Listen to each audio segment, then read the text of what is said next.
Hello friends, welcome back. अगर आप हैं बिहार में नियोजित शिक्षक तो आप सभी का बहुत बहुत स्वागत है अभी के इस वीडियो में हम लोग बात कर रहे हैं नियोजित शिक्षकों की। और साथ ही साथ यहाँ पे नियोजित शिक्षक और बीपीएससी शिक्षक के बीच यहाँ पे जो द्वंद्व चल रहा है उसकी। और यहाँ पे आप लोग को हम इसमें बताने वाले हैं कि नियोजित शिक्षक किस प्रकार से बीपीएससी शिक्षक से सीनियर होंगे।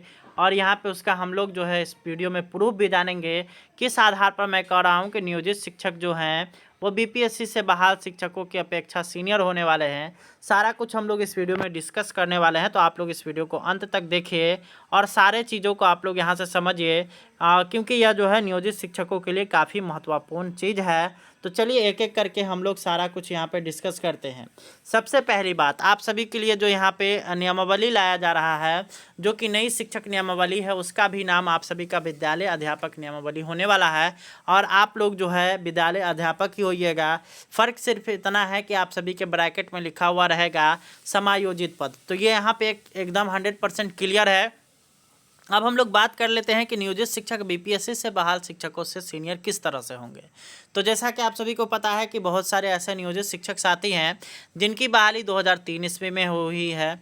कुछ शिक्षक साथी ऐसे होंगे जिनकी बहाली 2005 में हुई है। कुछ शिक्षक साथी ऐसे हैं जिनको जो है 2006 में नियोजित का जो है यहाँ पे दर्जा दिया गया है। उसके बाद कुछ शिक्षक साथी होंगे 7 में, कुछ शिक्षक साथी 10 में, कुछ हैं आपके 13 में, 14 में, 16 में, 19 में, उसके बाद 22 में। ये सभी जो है शिक्षक साथी आप सभी को देखने को मिलेंगे।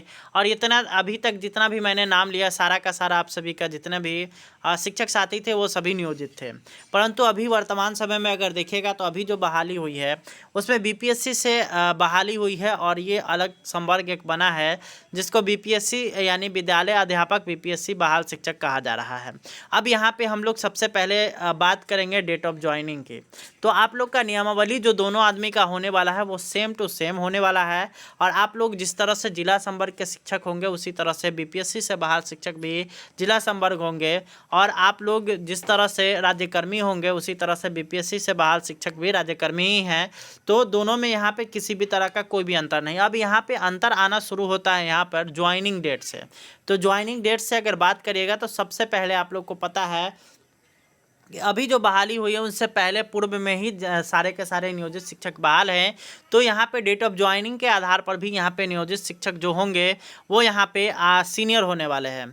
दूसरा जो चीज़ यहाँ पे कहिएगा कि नहीं डेट ऑफ ज्वाइनिंग से नहीं हो सकता है, ऐसा आप जो है यहाँ पे गलत बता रहे हैं। तो आप लोग को एक चीज़ यहाँ पे स्पष्ट कर देना चाह रहे हैं कि आपका जो नियमावली आ रहा है उस नियमावली में आप लोग के लिए स्पष्ट आदेश है कि आप सभी को सेवा निरंतरता का लाभ मिलेगा। यानी कि आप जब से बहाल है तभी से आप लोग की सेवा की गिनती की जाएगी राज्यकर्मी के हिसाब से।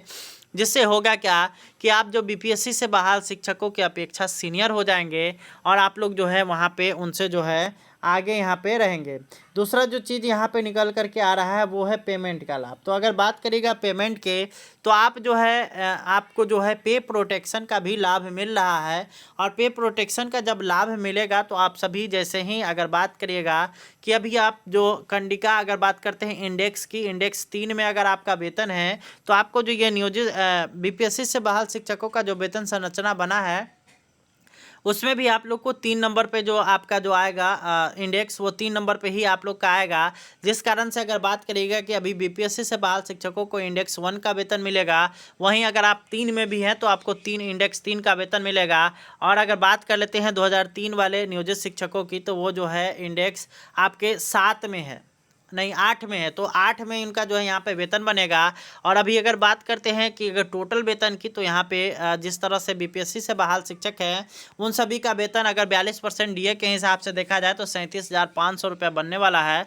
और वहीं अगर बात करिएगा नियोजित शिक्षकों की जो कि 2022 में भी बहाल है तो उन सभी का जो वेतन होगा वो 40,000 के आसपास बनने वाला है। तो यहाँ पे वेतन के आधार पर भी अगर आप देखिएगा 2022 में भी आपकी बहाली है तो भी आप आगे रहने वाले हैं इन बीपीएससी से बहाल शिक्षकों की अपेक्षा। तो यहाँ पे आप इस आधार पे भी आप उनसे सीनियर हो रहे हैं।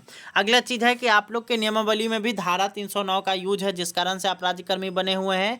उसी तरह से उसी धारा 309 का यूज बीपीएससी से बहाल शिक्षकों के में भी यहाँ पे यूज है और वो भी उसी आधार पर राज्यकर्मी है। एक और चीज़ है कि बीपीएससी से बहाल शिक्षकों का जो यहाँ पे नियमावली है उसमें यहाँ पे नियमावली 2005 को उसमें माना गया है। और अभी जो आपका जो नया नियमावली आ रहा है उसमें भी आप लोग को नियमावली 2005 का लाभ मिलने वाला है, जिस कारण से आप सभी जब इस नियमावली के अंतर्गत आइएगा तो आप सभी अगर देखिएगा तो दोनों का संपर्क बराबर हो रहा है, किसी भी तरह का कोई भी उसमें संशय की बात नहीं है।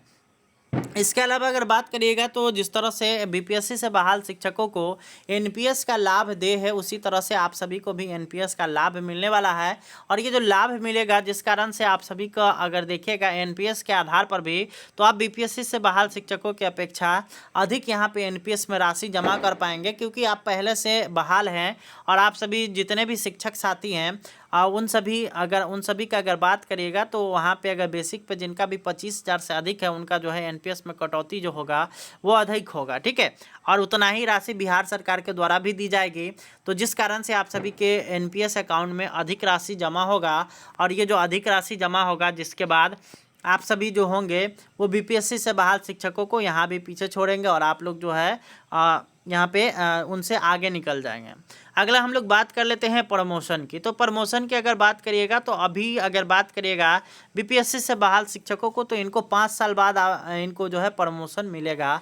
और वहीं अगर बात करिएगा बिहार के जितने भी नियोजित शिक्षक साथी हैं, वो अगर यहाँ पे अगर उनको भी यहाँ पे 5 वर्ष के बाद ही यहाँ पे उनको मिल रहा है ये यहाँ पे प्रमोशन का लाभ, जिस कारण से वो सभी जितने भी शिक्षक साथी होंगे, वैसे शिक्षक साथी जो कि पहले से 1 to 5 में है परंतु उनकी अर्हता 6 to 8 वाली है, तो वो 6 to 8 में चले जा सकते हैं।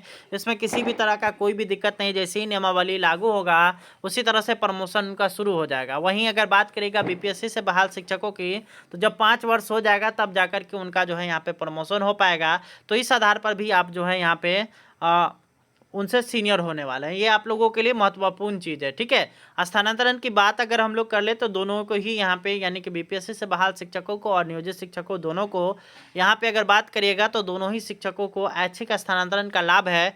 उसमें किसी भी तरह का कोई भी लोचा नहीं है, इसमें किसी भी तरह का कोई भी ये नहीं है, दोनों ही बराबर हैं। वहीं अगर बात कर लेते हैं अगला चीज़ जो कि आप लोग का आता है वो है संवर्ग का। तो आप दोनों ही एक ही संवर्ग के हैं और यहाँ पे आप लोग देखिएगा कि दोनों ही के पदाधिकारी जो होंगे वो जिला शिक्षा पदाधिकारी होंगे और वो राज्य के द्वारा जो है मॉनिटरिंग उनका हो पाएगा। तो यहाँ पे इस आधार पर भी नियोजित शिक्षक आगे रहेंगे और यहाँ पे जो है वो बराबर रहेंगे। तो हमने इस वीडियो में आप लोगों को कई सारा प्रूफ दिया जिसके आधार पर आप यहाँ पे नियोजित शिक्षक हैं, फिर भी आप लोग जो है बीपीएससी से बहाल शिक्षकों की अपेक्षा सीनियर होंगे। जैसे ही आप लोग का नियमावली आता है वैसे ही आप लोग उनसे सीनियर हो जाएंगे और आप लोग का भी जो है यहाँ पे एनपीएस में अकाउंट खुलेगा और यहाँ पे सारी की सारी प्रक्रियाएं उसी तरह से होगी। उम्मीद करते हैं कि वीडियो पसंद आया होगा। मिलेंगे नेक्स्ट वीडियो में, तब तक के लिए आप सभी इस वीडियो को शेयर करिए। धन्यवाद, थैंक्स फॉर वॉचिंग।